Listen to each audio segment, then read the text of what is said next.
Hi, welcome back to my channel.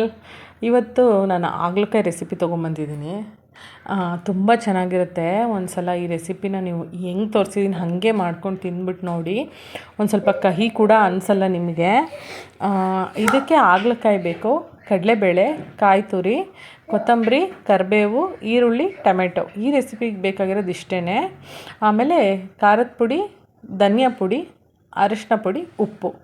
ಒಂದು PAN ಇಟ್ಬಿಟ್ಟು ಒಂದು 2 ಸ್ಪೂನ್ ಎಣ್ಣೆ ಹಾಕ್ಬಿಟ್ಟು ಅದು ಹೀಟಾಗೋ ತನಕ ವೆಯ್ಟ್ ಮಾಡಿ. ನಮ್ಮ ಮನೇಲಿ ಹಾಗಲಕಾಯಿ ಪಲ್ಯ ನಾನು ತಿಂದಲ್ದಿರೋ ಒಂದೇ ಒಂದು ತರಕಾರಿ ಅಂದರೆ ಇದು ಒಂದೇ ಅನಿಸುತ್ತೆ. ಎಷ್ಟೇ ಟ್ರೈ ಮಾಡಿದ್ರೂ ಅದನ್ನು ತಿನ್ನೋಕ್ಕಾಗಲ್ಲ. ಬಟ್ ಹೆಲ್ತಿಗೆ ತುಂಬ ಒಳ್ಳೆಯದು ಅಂತ ಗೊತ್ತು. ನಾನು ತಿಂದೇ ಇದ್ದರೂ ಮನೇಲಿ ಯಾರು ಇಷ್ಟಪಟ್ಟು ತಿಂತಾರೆ ಅವ್ರಿಗೆ ಮಾಡಿಕೊಡ್ಬೇಕು ಅಂತ ನಾನು ಎಲ್ಲ ರೆಸಿಪಿನೂ ಮಾಡ್ತೀನಿ. ಒಂದು ಸ್ವಲ್ಪ ಸಾಸಿವೆ ಹಾಕ್ಬಿಟ್ಟು ಸಾಸಿವೆ ಸಿಡಿಯೋ ತನಕ ವೆಯ್ಟ್ ಮಾಡಿ. ಹಾಗಲಕಾಯಿ ರೆಸಿಪಿ ನಮ್ಮ ಮನೇಲಿ ಒಂದು 2-3 ಥರ ಮಾಡ್ತೀವಿ. ಇದು ನಾನು ಮಾಡೋ ಸ್ಟೈಲು. ನಮ್ಮ ಅತ್ತೆ ಮನೇಲಿ ಬೇರೆ ಥರ ಮಾಡ್ತಾರೆ, ನಮ್ಮ ಮಮ್ಮಿ ಮನೇಲಿ ಬೇರೆ ಥರ ಮಾಡ್ತಾರೆ.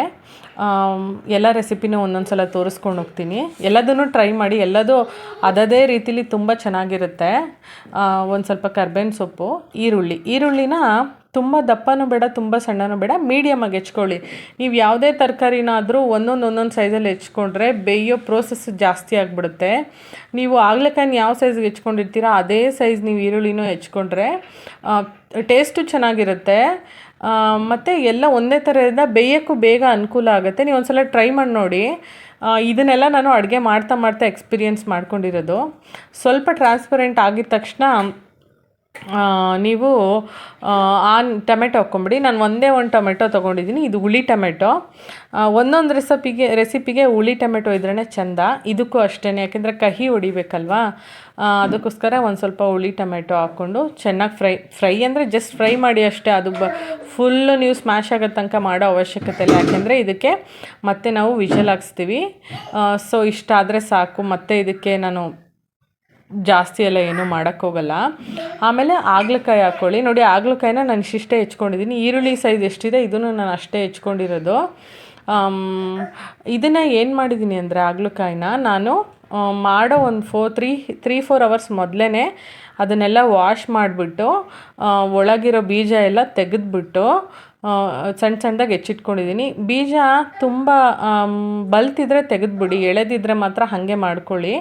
ಈ ಬೀಜ ಸ್ವಲ್ಪ ಬಲ್ತಿತ್ತು, ನಾನು ಅದಕ್ಕೆ ತೆಗೆದ್ಬಿಟ್ಟು ಸಣ್ಣದಾಗಿ ಹೆಚ್ಚಿಟ್ಕೊಂಡಿದ್ದೀನಿ. ಆಮೇಲೆ ಸ್ವಲ್ಪ ಕಡಲೆಬೇಳೆ ನಾನೊಂದು 3-4 ಸ್ಪೂನ್ ತೊಗೊಂಡಿದ್ದೀನಿ ಅಷ್ಟೇ, ಸಾಕು. ಯಾಕೆಂದರೆ ನಮ್ಮ ಮನೇಲಿ 2 ಟೈಮಿಂಗ್ ಮಾಡ್ತಾಯಿದ್ದೀನಿ, ಅದಕ್ಕೋಸ್ಕರ ಎಲ್ಲ ಸ್ವಲ್ಪ ತೊಗೊಂಡಿದ್ದೀನಿ. ಯಾವುದೇ ಅಡುಗೆ ಅದು ಫ್ರೆಶ್ಶಾಗಿ ಮಾಡ್ಕೊಂಡು ತಿಂದ್ರೇ ಚೆಂದ. ಆಮೇಲೆ ಸ್ವಲ್ಪ ಅರಿಶಿನ, ಸ್ವಲ್ಪ ಉಪ್ಪು ಹಾಕ್ಬಿಟ್ಟು ಆಯಿಲಲ್ಲಿ ಎಲ್ಲದನ್ನು ಚೆನ್ನಾಗಿ ಫ್ರೈ ಮಾಡಬೇಕು. ಆವಾಗಲೇ ಇದು ಟೇಸ್ಟ್ ಚೆನ್ನಾಗಿರೋದು. ಆಯಿಲಲ್ಲಿ ಬೆಂದಷ್ಟು ನೀವು ಕುಕ್ಕರಲ್ಲಿ ಎಷ್ಟೇ ಕೂಗ್ಸಿದ್ರೂ ಈ ಥರ ಆಯಿಲಲ್ಲಿ ಚೆನ್ನಾಗಿ ಫ್ರೈ ಮಾಡಿದ್ರೇ ಚೆನ್ನಾಗಿ ಟೇಸ್ಟ್ ಬರುತ್ತೆ. ನಾನು ಇದಕ್ಕೆ ಒಂದು 1/4 ಸ್ಪೂನ್ ಖಾರದ ಪುಡಿ ಹಾಕ್ಕೊಂಡಿದ್ದೀನಿ. ಖಾರದ ಪುಡಿ ಮತ್ತು ಧನಿಯಾ ಪುಡಿ, ಅದನ್ನು ಯಾವಾಗಲೂ ಖಾರದ ಪುಡಿ 1 ಸ್ಪೂನ್ ಹಾಕಿದರೆ ಅದನ್ನು ಅರ್ಧನೇ ಹಾಕಬೇಕು, ಆವಾಗಲೇ ಟೇಸ್ಟ್ ಚೆನ್ನಾಗಿರುತ್ತೆ. ನಮ್ಮ ಮನೇಲಿ ನಾನು ಸಾಂಬಾರಿಗೂ ಇದೇ ಥರ ಮಾಡೋದು. ಯಾವುದೇ ಪಲ್ಯಗಳು, ಯಾವುದೇ ರೆಸಿಪಿಗಾದರೂ ನಾನು 1 ಸ್ಪೂನ್ ಖಾರದ ಪುಡಿ ಹಾಕಿದ್ರೆ ಅರ್ಧ ಸ್ಪೂನ್ ಧನಿಯಾ ಪುಡಿ ಹಾಕ್ತೀನಿ. ಅದನ್ನು ಹಾಕ್ಬಿಟ್ಟು ಚೆನ್ನಾಗಿ ಆಯಿಲಲ್ಲಿ ಇದನ್ನೊಂದು ಸಲ ಮಿಕ್ಸ್ ಮಾಡಿ. ನಮಗೆ ಪ್ರೆಷರ್ ಕುಕ್ ಮಾಡೋಕ್ಕೆ ಎಷ್ಟು ನೀರು ಬೇಕೋ ಅಷ್ಟನ್ನು ಮಾತ್ರ ಹಾಕಬೇಕು. ಆಮೇಲೆ ಉಪ್ಪು, ಖಾರ, ನೀರು ಎಷ್ಟು ಬೇಕು ಎಲ್ಲದನ್ನು ಇವಾಗಲೇ ನೋಡ್ಕೊಂಬಿಟ್ಟು ಟೇಸ್ಟ್ ನೋಡ್ಕೊಳ್ಳಿ. ಯಾಕೆಂದರೆ ಅದು ಒಂದು ಸಲ ಪಲ್ಯ ರೆಡಿ ಆದಮೇಲೆ ಹಾಕೋಕ್ಕಿಂತ ಇವಾಗಲೇ ಏನು ಸರಿ ಇಲ್ಲ, ಸರಿ ಇದೆ ಅಂತ ನೋಡ್ಕೊಂಬಿಟ್ರೆ ತುಂಬ ಚೆನ್ನಾಗಾಗಿರುತ್ತೆ. ಫ್ರೆಶ್ಶಾಗಿ ತುರ್ಕೊಂಡಿರೋ ತೆಂಗಿನಕಾಯಿ, ಯಾವುದೇ ಪಲ್ಯಗಳಿಗಾದರೂ ಕಾಯಿ ಸ್ವಲ್ಪ ಜಾಸ್ತಿಯಾಗಿ ಹಾಕಿ, ಆದರೆ ಫ್ರೆಶ್ಶಾಗಿರಬೇಕು, ಟೇಸ್ಟು ಇನ್ನೂ ಚೆನ್ನಾಗಾಗುತ್ತೆ. ಇದನ್ನೆಲ್ಲ ನಾವು ಕರೆಕ್ಟಾಗಿ ಮಾಡಿಬಿಟ್ರೆ ನೀವು ಯಾವುದೇ ಅಡುಗೆ ಮಾಡಿ ಚೆನ್ನಾಗಾಗುತ್ತೆ. ಆಮೇಲೆ ಕೊತ್ತಂಬರಿನೂ ಅಷ್ಟೇ, ಅಡುಗೆ ಆದಮೇಲೆ ಹಾಕಬೇಡಿ. ಈ ಪ್ರೊಸೆಸ್ ಇರುತ್ತಲ್ಲ, ಈ ಮಧ್ಯ ಅಡುಗೆ ಇರುವಾಗಲೇ ಕೊತ್ತಂಬರಿ ಹಾಕಿದ್ರೆ ಅದ್ರ ಟೇಸ್ಟು ಇದಕ್ಕೆ ಬಿಟ್ಕೊಂಡು ಟೇಸ್ಟ್ ಇನ್ನೂ ಚೆನ್ನಾಗಾಗುತ್ತೆ. ಇದನ್ನೆಲ್ಲ ಚೆನ್ನಾಗಿ ಮಿಕ್ಸ್ ಮಾಡಿ ಒಂದೇ ಒಂದು ವಿಷಲ್ ಮಾತ್ರ ತೆಗೆದಿದ್ದೀನಿ ಇದರಲ್ಲಿ.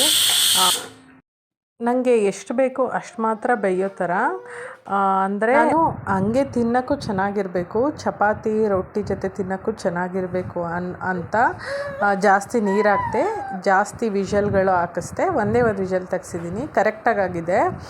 ಟೇಸ್ಟ್ ತುಂಬ ಚೆನ್ನಾಗಿತ್ತು. ನೀವು ಒಂದು ಸಲ ಮನೇಲಿ ಟ್ರೈ ಮಾಡಿ ನೋಡಿ. Thank you for watching.